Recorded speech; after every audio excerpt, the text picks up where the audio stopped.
नमस्कार दोस्तों, मध्य प्रदेश से एक स्ट्रेंज न्यूज रिपोर्ट हो रहा है। रेलवे विभाग ने मध्य प्रदेश के मुरैना जिले के सबलगढ़ शहर में भूमि पर एंक्रोचमेंट को हटाने के लिए भगवान बजरंगबली को नोटिस जारी किया है। हालांकि नोटिस को जल्दी वापस ले लिया गया, ये अलग बात है। हुआ यह था दोस्तों, 8 फरवरी को भगवान बजरंगबली को एक नोटिस भेजा गया था, जिसमें एक सप्ताह के भीतर एंक्रोचमेंट हटाने या परिणाम भुगतने के जोखिम का निर्देश दिया गया था। नोटिस में कहा गया कि अगर रेलवे ने ढांचे को हटाना की कार्रवाई की तो इसका खर्चा एनक्रोचेस को वहन करना होगा। तो नोटिस को देवदा के मंदिर में प्रदर्शित किया गया था, लेकिन इससे हंगामा मच गया। ओबीसी बात है दोस्तों, हंगामा तो मचेगा ही, क्योंकि इधर बजरंगबली के खिलाफ नोटिस जारी किया है। तो रेलवे ने क्या किया, अपनी गलती को सुधारा और मंदिर के पुजारी को संबोधित एक नया नोटिस जारी किया। तो ये रहा दोस्तों न्यूज। तो इसे हम समझने की कोशिश करेंगे। What are the rights of a deity? हमारे देश में भगवान के पास क्या क्या राइट्स? देखा जाएगा तो इंडिया में भगवान को भी ऐसे ज्यूरिस्टिक पर्सन रिकॉग्निशन दिया था ब्रिटिशर्स ने, बेसिकली ब्रिटिश एरा में। So the Britishers conferred on deities the ownership of the wealth of the temple with shebait और manager only acting as trustee. तो बेसिकली टेम्पल से रिलेटेड जितने प्रॉपर्टीज है दोस्तों, वो प्रॉपर्टीज का एक्चुअल ओनर कौन है? डीटी है, या फिर उस मंदिर का जो देवता है।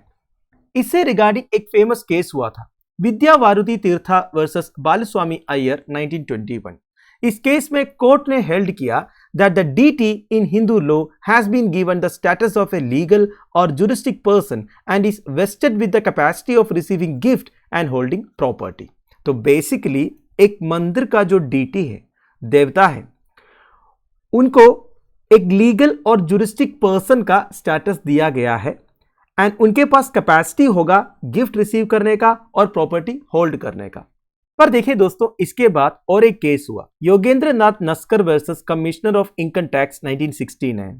इस केस में सुप्रीम कोर्ट ने रूल किया that not every idol is qualified to be a legal person, but it is only when the deity is consecrated and installed at a public place for public at large that such deity becomes a juristic entity। इसका मतलब यह है, हर एक idol जो है या फिर प्रतिष्ठा जो है, वो एक लीगल पर्सन नहीं होता। वो आइडोल एक लीगल पर्सन का स्टेटस तब अचीव करेंगे जब इस आइडोल में एक डीटी को कॉन्सेक्रेट किया जाएगा या फिर समर्पित किया जाएगा और उस डीटी को एक पब्लिक प्लेस में पब्लिक के लिए इंस्टॉल किया जाएगा। तब जाके वो डीटी एक ज्यूरिस्टिक एंटिटी बन जाता है या फिर एक लीगल और ज्यूरिस्टिक पर्सन बन जाता है। तो डीटी के पास कौन कौन से राइट्स कन्फर किया हुआ है दोस्तों? Number 1, owning property. The ownership rights of the temple and the wealth gained thereof is vested with the deity itself। तो बेसिकली एक टेम्पल के पास जितने प्रॉपर्टीज है, जितना वेल्थ है, उसका राइटफुल ओनरशिप किसके पास है? डीटी के पास है।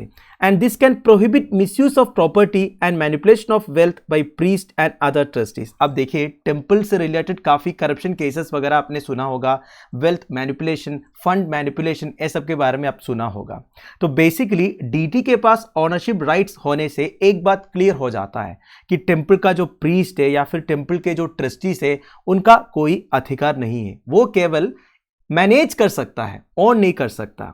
वैसे सुप्रीम कोर्ट में और एक केस हुआ था इसके regarding, Shri Adi Vishweshwara of Kashi Vishwanath temple Varanasi versus state of Uttar Pradesh 1997 में यह केस हुआ था। इसमें सुप्रीम कोर्ट ने रूल किया that properties of endowment vest in deity Lord Sri Vishwanath and priest cannot claim that they alone have the right to manage the temple on behalf of deity। तो basically priest ये नहीं बोल सकते कि उनके पास ही right है सारे properties को, वेल्थ को मैनेज करने का डीटी के बिहाफ में।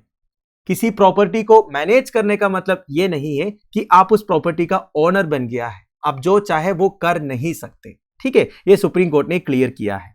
अगला राइट है पेइंग टैक्सेस। देखिए, this predominantly came into picture post independence।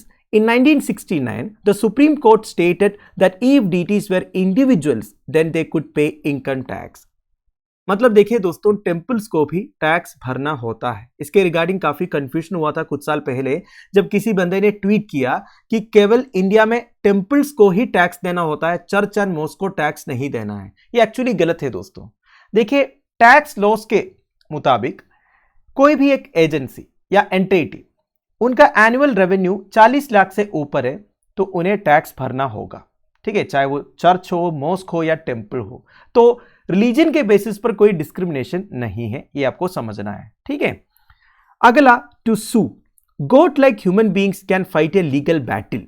This was held in famous Ayodhya Ram temple case in which it is said that Lord Ram himself sued for his ownership rights through his trustee। तो basically ये तो इसलिए आप relate कर सकते हैं Ayodhya Ram temple case से। उस केस में basically lord Ram through his trustee sue किया था ऑनरशिप राइट्स के लिए। तो बेसिकली डीटी के पास स्यू करने का राइट है दोस्तों। और एक एग्जाम्पल है Pathur Nataraja statue case. In this case, statue had been stolen from a temple in Tamil Nadu. देखिए, पथूर नटराजा स्टैचू चुराया गया था तमिलनाडु का एक टेम्पल से और उसे बाहर कहीं बेचा गया, बेसिकली इंडिया के बाहर बेचा गया। तो ये स्टैचू फाइनली पहुंच गया था ब्रिटिश म्यूजियम में। तो गवर्नमेंट ऑफ इंडिया ने एक केस फाइल किया वो स्टैचू वापस मिलने के लिए।